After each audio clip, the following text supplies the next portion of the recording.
جو بھی اسلام کے ماننے کا دعوے دار ہے اس کا فرض منصبی ہے، اس کے لیے لازم ہے کہ اسلام کے اس نظام عدل و قسط کو قائم کرنے کے لیے تن من دھن لگا دے۔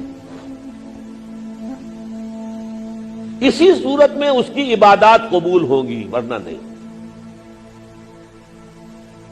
یہ عبادات در حقیقت اس جد و جہد کو سپورٹ کرنے کے لیے وَاسْتَعِينُوا بِالصَّبْرِ وَالصَّلَاةِ، مدد حاصل کرو نماز سے۔ کیا مطلب؟ کس چیز پر مدد حاصل کرو؟ یہ نماز آپ کو وہ طاقت دے گی کہ آپ باطل کے خلاف پنجہ آزمائی کر سکیں، اور جب وہ مقابلہ ہو رہا ہو، کشاکش ہو، تو ثابت قدم رہ سکے۔